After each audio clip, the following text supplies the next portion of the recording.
उमा आज सुबह से ही बड़ी तेजी से अपना काम निपटा रही थी। उसके पीछे की वजह भी काफ़ी खास थी। उसको पूरे 3 साल बाद अपने मायके जाने का मौका जो मिला था। काम करते वक्त वो काफ़ी रिलैक्स थी, क्योंकि सासू माँ ने उससे कहा था कि कुछ दिनों तक दीपा, जो कि उसकी ननद थी, नहीं आने वाली है। उसकी ये ननद 100 के बराबर थी। उमा शादी करके जब घर आई थी, तब दीपा को अपनी बहन की तरह प्यार करती थी, क्योंकि उसे खुद की कोई बहन नहीं थी। लेकिन कुछ ही हफ्तों में ही उसे ये पता चल गया कि उसकी ननद किसी जेलर से कम नहीं है। हालांकि दीपा का ब्याह हो चुका था, लेकिन उसे अपने ससुराल वालों की किसी भी प्रकार की चिंता नहीं थी।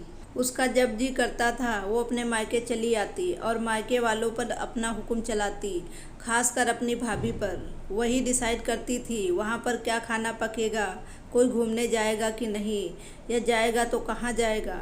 दीपा ही थी कि जो हर बार रुमा को किसी न किसी बहाने से अपने मायके जाने से रोक लेती थी। लेकिन आज का दिन कुछ अलग था, क्योंकि माँ के कहने पर दीपा के पति ने उसके मायके जाने का इंतजाम कर दिया था। ट्रेन की भी टिकट बुक हो चुकी थी।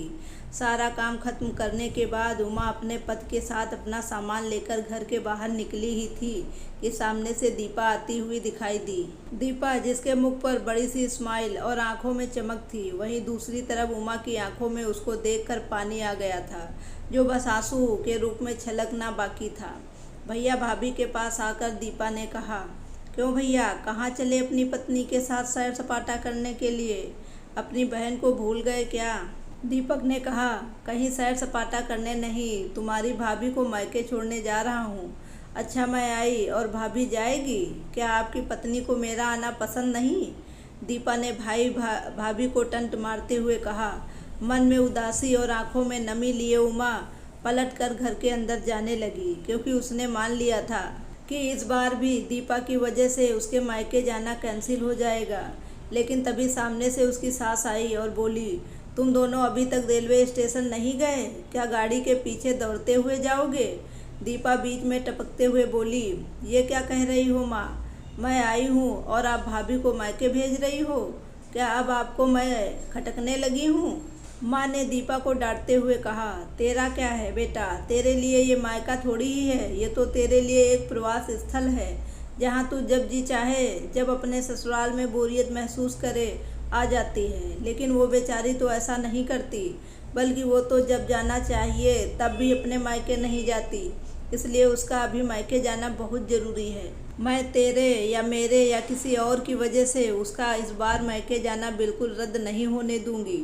पहले ये बता, तू कुछ दिनों के लिए नहीं आने वाली थी, फिर कैसे आ गई? मैंने तो ऐसे ही कह दिया था। मैं देखना चाहती थी कि मेरे ना आने से भैया खुश होता है कि मुझे बुलाता है कि नहीं, दीपा ने कहा। हाँ हाँ, क्यों नहीं, कोई बुलाए या ना बुलाए, पर्यटन स्थल पर तो हर कोई जा सकता है। अब की बार मेरी बहू को उसके पर्यटन स्थल पर, यानी कि उसके मायके जाने दे। बेचारी ने सिर्फ अपने भाई की शादी देखी है और अब तो उसके भाई को बच्चा भी हो गया है। उसका मुंह तक नहीं देखा उसने। उसे भी अपने हिस्से का सुख मिलने दे। माँ ने दीपा को फटकारते हुए और उमा की साइड लेते हुए कहा। अपनी सास के मुंह से अपने लिए ऐसे शब्द सुनकर उमा की आंखें छलक आईं। उसने अपनी सास को गले से लगा लिया। सास ने कहा, बहुत हो गया प्यार, जल्दी जाओ वरना ट्रेन छूट जाएगी। अपनी माँ का बदला हुआ रूप देखकर दीपा बहुत हैरान थी। उसे यकीन नहीं हो रहा था कि ये वही माँ है जो उसका हर कहा मानती थी और हमेशा उसका पक्ष लेती थी, चाहे बहू सही हो या गलत। वही माँ अपने मन में अपनी उस दोस्त को धन्यवाद दे रही थी, जो कुछ दिनों पहले उसके घर आई थी और कुछ दिन रही थी और जाते जाते उसकी आंखें खोल गई थी। सहेली ने उसे बताया था कि वो अपनी बेटी का मुंह छोड़ दे, वरना अपने बहू और बेटे के मन में अपनी इज्जत खो देगी। बिना सोचे समझे, बिना अच्छे बुरे का विचार किए हर फैसला सिर्फ अपनी बेटी के हिसाब से लेना सही नहीं है। रेलवे स्टेशन पर ट्रेन के डिब्बे में बैठी उमा के चेहरे पर एक बहुत प्यारी मुस्कान थी, जिसे देखकर दीपक को महसूस हुआ कि ये वो प्यारी मुस्कान है जिसे उसने 3 साल से देखी नहीं थी। दोस्तों, पूरी कहानी सुनने के लिए आपका बहुत बहुत धन्यवाद।